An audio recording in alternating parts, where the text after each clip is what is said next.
Selling clothes online is as simple as a plain backdrop and an area for measuring. So I'm going to show you how we built a area for taking photos and all the steps we go through to get items ready to sell online. Your best option for a really great photo is a plain white or light colored wall. You can use a hook on the wall, or in this case, we have a handy dandy area to hang our hook. So Google favors white backgrounds as well as a lot of online selling platforms, and it's just the best way to get a clear photo of the item on a light color background. Getting the item straight on a hanger is so important for it to hang properly, for it to look right. You really do not need a mannequin or any sort of fancy props for displaying clothing. You just need a hanger, pant or top hanger, depending on what you're photographing. And then you check the item over to make sure everything, all the snaps are done up, all the buttons are done up, and that it lays nicely on the wall. It's really important when starting to take your photo that you have your camera set up for the right size. So we have it set up for 1:1. So you do that by going into the settings and changing that 3:4 to 1:1. That allows us to have a square photo, which is best for Poshmark. Also for Marketplace and a lot of other selling platforms prefer that square photo. You also want to set up your grid lines, which means that you have lines on your phone so that when you take your photo, you can line that item up within the lines, therefore getting a straight photo. So one last check on the item to make sure everything is laying straight. I can see that I have a couple flaws here, but I have researched my product, so I know that even with flaws, Carhartt shirts will sell, so I'm going to document those properly, but my shirt is ready to take a photo. So our front photo is very important because that is the first photo that will show online. So I sometimes will tap my finger on the camera and it will light up in different areas. I want to get the best option, so I'm going to take a couple pictures. I like to make sure there is area on all sides of the item so that it is properly framed. So once I've got my front photo, I like to go in and take 1 to 3 detail shots depending on the item, possibly more. So I am going to take a picture of the collar and of the pocket with the Carhartt label. I'm going to go in close, even maybe zooming in to get the snap on there.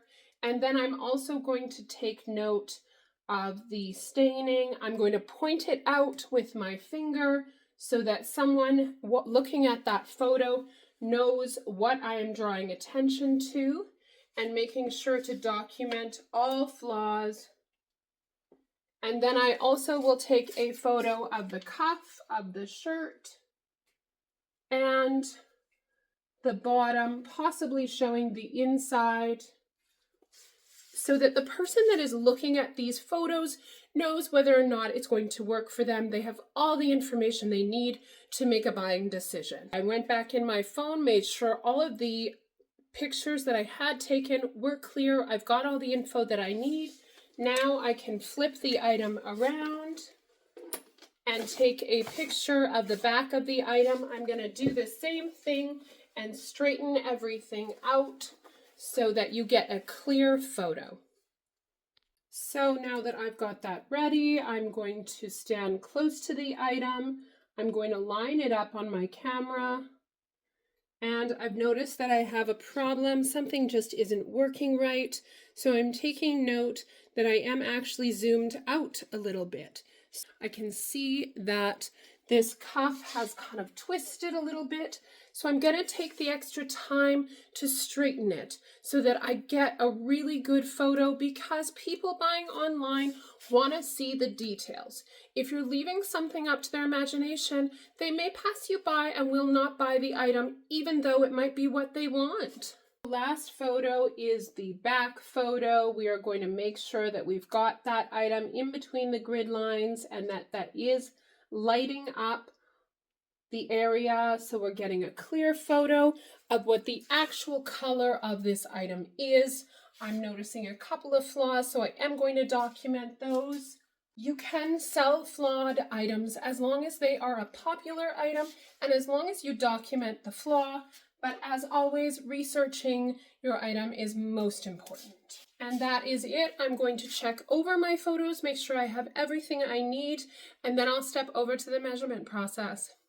Another really important thing to document with your photos is the brand label and also the fabric info. So that will be on the inside of the item, and you're looking for the care tag and or the fabric info. There is 3 measurements when recording top measurements, jackets, dresses. It is flat area of the bust, which is armpit to armpit, and then the approximate waist area, again flat, and then we do a shoulder to hem measurement. To make things easier for us, we created a document that has all the info that we need. So we write it on here, and then we take our camera and we take a photo of that box that we can include in our listing. That way the customer has everything they need when making the buying decision. Lastly, we put the item into a Ziploc bag, which keeps it safe and free from any dust and dirt. And we put an inventory number on it so that we can easily find it when it sells.